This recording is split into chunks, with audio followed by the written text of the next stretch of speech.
Hello, this is McD the Beast, and this is McD Sports 4 coming to you today with the Pecota projections, as they call it, not the predictions, the projections. These baseball analytic advanced metrics people like coming up with. I know Brian Kenny loves these predictions. They're terrible.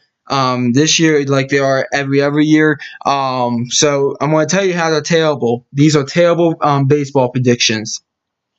And before I get started, any MLB baseball predictions that come out right now are inaccurate because for one reason and one reason only. Two of the top 10 players are not on baseball teams. They're still free agents last time I checked. So, basically, you can't really make a baseball prediction, in my opinion. But anyways, I'm going to show you how these predictions are bad. How these advanced intergalactic baseball predictions are bad. So I know I screenshot it for you guys. I know it's not the best screenshot per se, but it's the best I could have done. So deal with it. You look at these predictions or so. Just glancing at it, I looked at the AL East. Red Sox are winning 90+. There's no way in hell the Red Sox are only going to win 89 games with that team. There's just no way in hell. Terrible prediction there. Hitters already reported to spring training. Pitchers are reporting. Some pitchers are already reported. So, basically, I just do not understand how the hell you have the Red Sox only winning 89 games. Yankees at 95 wins, that sounds about correct. I think the Rays, if you take the over-under on 86, I would take the over. Blue Jays prediction here, it sounds about correct. And the Orioles prediction here, I think they're a bit high on my O's. I'm an O's fan, by the way.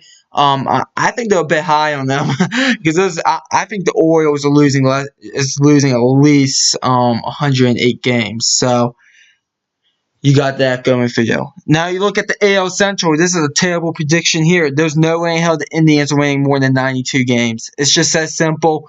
I don't care if they bring back I don't care that they're going to trade one of their starting pitchers or not.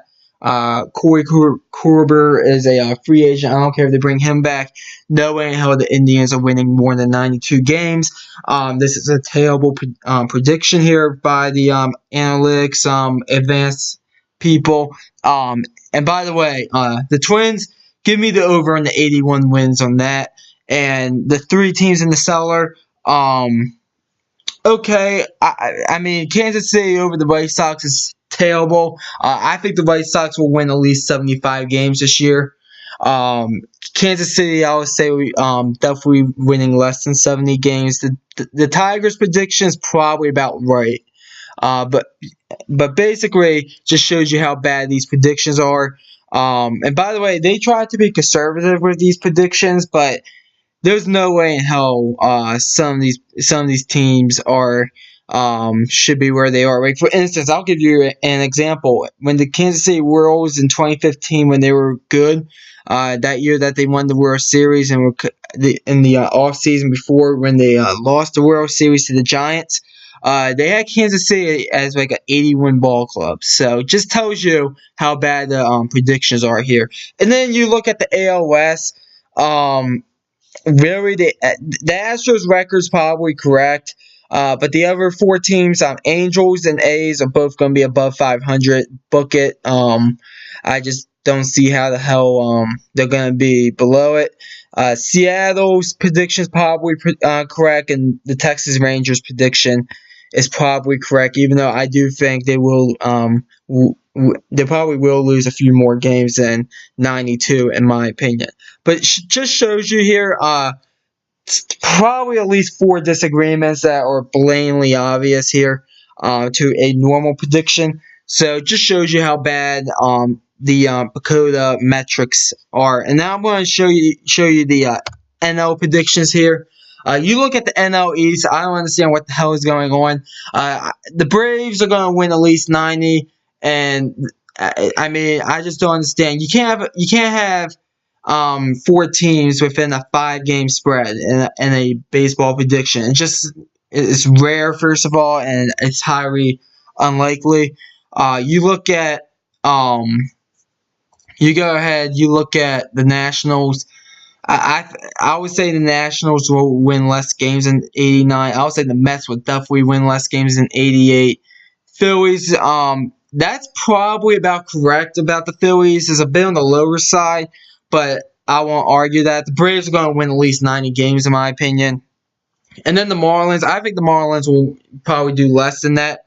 By the way, the Marlins, they just hired Jorge Pecota, a four-time World Series champion with the Yankees. They just hired him as a baseball consultant. Derek Jeter's kind of running the show there in Miami. So, and by the way, my apologies. I know that's the old Marlins logo. They got a new logo, new unis this upcoming season. So sorry about that. It's just how they showed it on the Pecota. It just shows you they're advanced people and they're supposed to be like mathematically smart, but they can't put on the new logo for the Miami Marlins. And a lot of teams got used jerseys this year. Right? There was at least like 4 or 5. The Twins did, the Indians did, I think the Braves did, and the Marlins did. So there was at least like 4 or 5 teams that have like new jerseys. NL Central here, I can't believe that they don't have a team at 90 wins in the NL Central. I do think the NL Central is the best division in baseball here. But I'm going to tell you this right now. Milwaukee Brewers will win more than 90 games. St. Louis Cardinals will win more than 90 games. And Cubs will be somewhere around there. They'll be somewhere around 90 wins. There's no way in hell the Cubs are only going to be 500. Cincinnati Reds, that's a perfect prediction there. 81 and 81. We don't know what the hell we're getting out of them. So I'm fine with that. And then the Pittsburgh Pirates. I said this in an earlier video. I just kind of think Pittsburgh's the one in this division. I still think Pittsburgh's an okay team.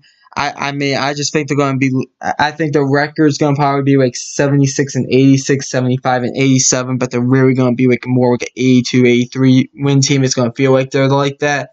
But playing games against tough NL Central teams, the Pittsburgh Pirates are going to lose games off that. So I disagree with 81 and 81. And by the way, 3 teams in the same division projected as 500 here. That's impossible. So I really don't understand that as just a baseball fan in general. NL West here, this is probably the division they did best with. They're a little bit high on the Arizona Diamondbacks, in my opinion. I think the D-backs would definitely be below 500.